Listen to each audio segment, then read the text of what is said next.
এ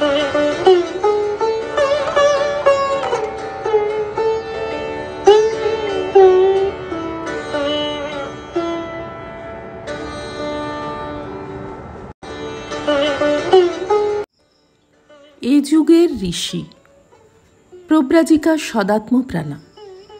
পত্রিকার 14তম বর্ষ, 4র্থ সংখ্যা। স্বামীজি চিরকালই স্বপ্ন দেখেছিলেন আদর্শবান কিছু অনুগামীর, যারা তাঁর ব্রত বা মিশনকে পৃথিবীর সর্বত্র বয়ে নিয়ে যাবেন। এ কাজে তাঁর প্রথম ও প্রধান ভরসা ছিল গুরুভাইদের সহযোগিতা। তারপরেই ভেবেছিলেন ত্যাগী ছেলেদের কথা। সন্ন্যাসী তো সমাজ সংসারে মৃত, অতএব তার তো কোনো পিছু টান নেই।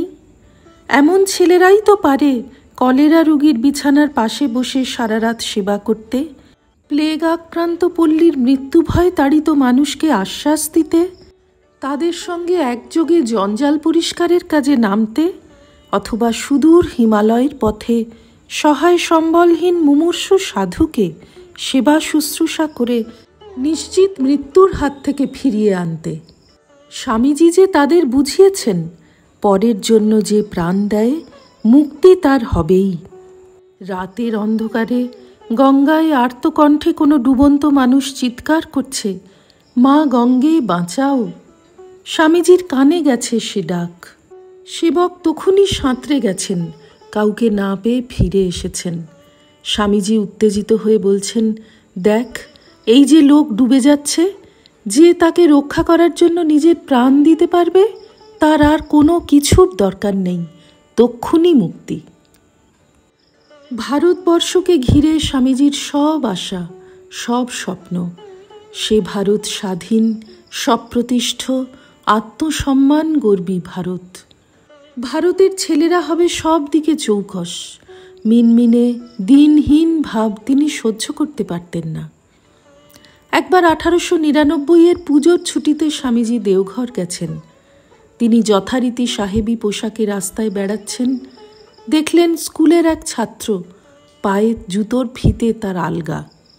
তক্ষুনি স্বামীজি নিজে নিচু হয়ে বসে তার জুতোর ফিতে টাইট করে বেঁধে বললেন, বি অ্যাক্টিভ মাই ডিয়ার বয়।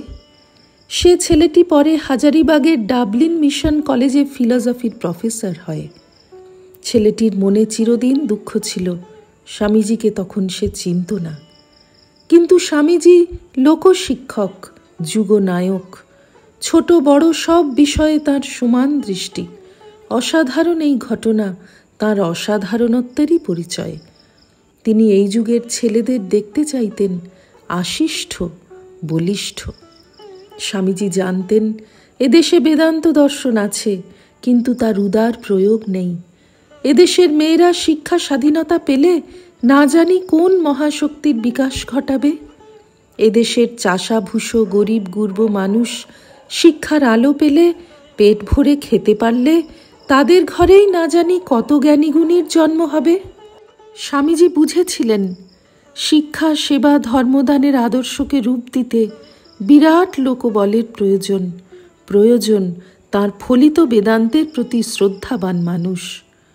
গড়ে তুললেন রামকৃষ্ণ সংঘ, যেখানে মুষ্টিমেয় সাধু নন, বিশাল ভক্ত আর ভাবানুরাগী গোষ্ঠী একযোগে কাজ করার সুযোগ পাবে। শ্রী রামকৃষ্ণার্পণমস্তু।